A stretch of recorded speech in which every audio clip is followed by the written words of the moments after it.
إن الحمد لله نحمده ونستعين به ونستغفره ونعوذ بالله تعالى من شرور أنفسنا ومن سيئات أعمالنا.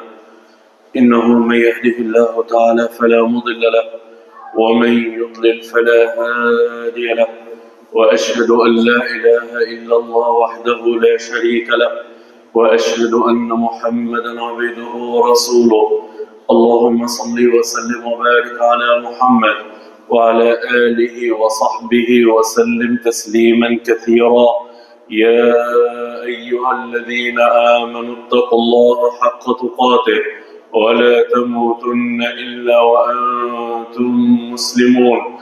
يا أيها الناس اتقوا ربكم الذي خلقكم من نفس واحدة وخلق منها زوجها وبث منهما رجالا كثيرا ونساء، واتقوا الله الذي تساءلون به والأرحام إن الله كان عليكم رقيبا. يا أيها الذين آمنوا اتقوا الله وقولوا قولا سديدا يصلح لكم أعمالكم ويغفر لكم ذنوبكم، ومن يطع الله ورسوله فقد فاز فوزا عظيما.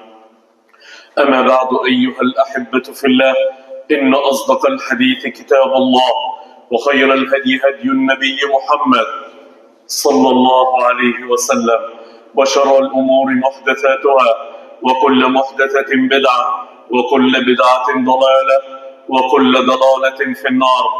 أيها الأحبة في الله، مما لا شك أيها الأحبة أن الواحد منا يلحقه في أيامه التي يعيش فيها محن تلو محن، هموم تلو هموم، يتضايق من بعض الأفعال التي يقدرها الله عز وجل عليه. أيها الإخوة الأكارم، إن الإنسان وهو يلحقه من الهم والضيق والغم والكرب ما لا يعلمه إلا الله سبحانه وتعالى، ربما ينساب وراء المشكلة، ربما يترك نفسه للهم الذي ركبه. ثم ماذا بعد أيها الأحبة؟ بعد أن يلحق الإنسان من الهم والغم، مما لا شك أيها الإخوة الأكارم أننا إذا فكرنا في أيامنا هذه فنجد أن يومنا هذا سيمر، واليوم التالي سيمر، ثم يمر العمر أيها الأحبة. فالإنسان إذا تفكر فيما يصيبه من هموم